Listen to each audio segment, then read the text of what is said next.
All right, here we go. Lisa Van Allen, welcome to Vlad TV. Thank you for having me. Absolutely. Absolutely. With the whole, surviving R. Kelly documentary, everyone has an opinion about what's happening.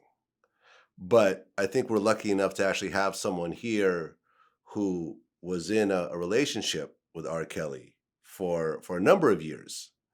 So we're actually going to get a firsthand account of the whole story. So I definitely appreciate you coming through. Oh, yes. Thank you for having me. Well, let's go ahead and start from the beginning. So, I guess you grew up in Hartford, Connecticut? Well, I was born in Hartford, Connecticut. I didn't grow up there.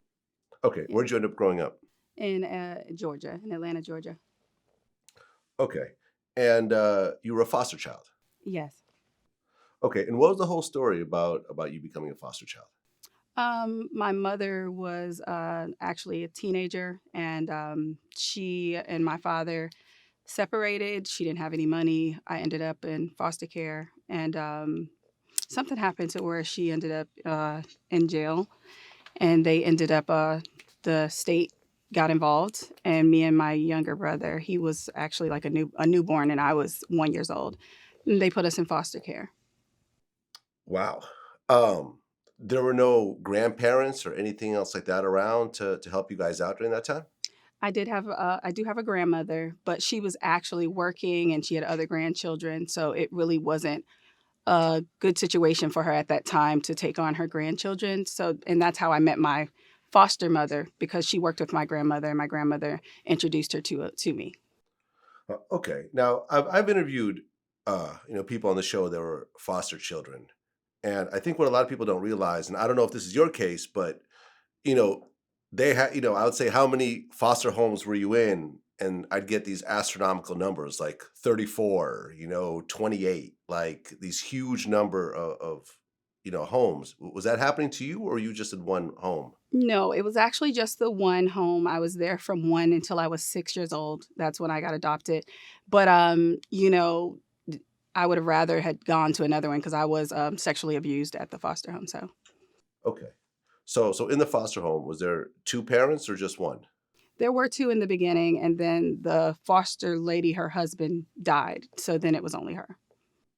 Okay. So who was actually sexually abusing you? It was a teenage boy that would come over to visit, one of the older teenage boys, and his brother. It was 2 of them, actually. Oh, wow. So I mean, because you went into a foster home at 5 years old. And I went at 1, At one, okay, I'm sorry. and I At one stayed till years I was old 6. until 6. So what ages was this happening?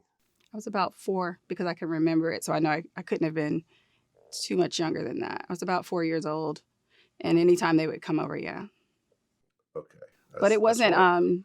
it wasn't intercourse, but it was making me perform sexual acts. I like put use Vaseline and you know with them. So Okay. Did the foster well, I guess at one point it was 2 parents. Did they know about this at all? no, I was told not to tell anyone, or they would hurt. The foster lady and things like the normal stuff you tell people. They would say to scare me. Did you tell anybody? Not at the time. It took me years. Actually, Rob was the first person I told. Wow. So you were going through very traumatic experiences Yes. early on. Yes. Um, okay. And then at one point you get adopted. Yes. Hmm. During the foster time, were you in contact with your real parents at all? My father, no. My uh, birth mother, after I was adopted, yes. When I was in adoption, when I was in the foster home, no, I hadn't talked to her. Okay. So you get adopted by a single woman? Yes, Okay. And how was that? it was awesome. That was probably one of the best days of my life. I can think back to her adopting me and then me knowing I didn't have to go back to that place. And she was really, really nice. And because she wanted children of her own, but she couldn't have kids. So she was, just a great woman and very nurturing and all those things. But, things still happen. You know, she couldn't fill the voids of my father not being there, being abused, you know, things like that. Okay. So now you're in a better space with this woman. Yes. Um, but you ended up moving out at 16. Yes. Okay. And why was that? You're in a good home, you're safe. You don't have your, biological parents, but you have someone that's actually taking care of you. Why leave at that early age?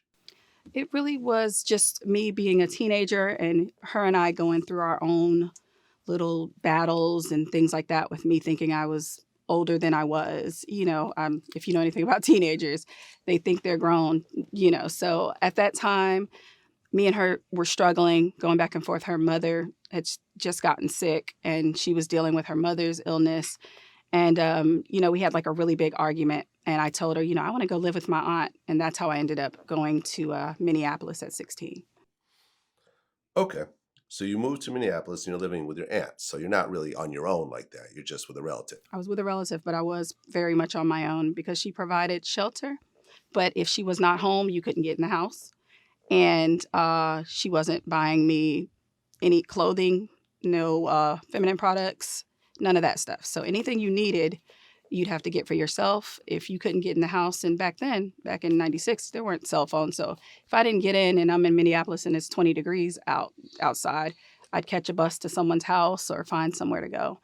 You know, so Okay. So you're almost like semi-homeless in a way. exactly. Yes. Okay. So now you're back in a bad situation again. Right. Why not move back home to Atlanta where, you know, you have a loving mother? I didn't want to tell her that I was wrong. You know what I mean? I was battling with that as well as, you know, I really couldn't get in the house half the time anyway to call her. So, I mean, you know, it was just a rough situation.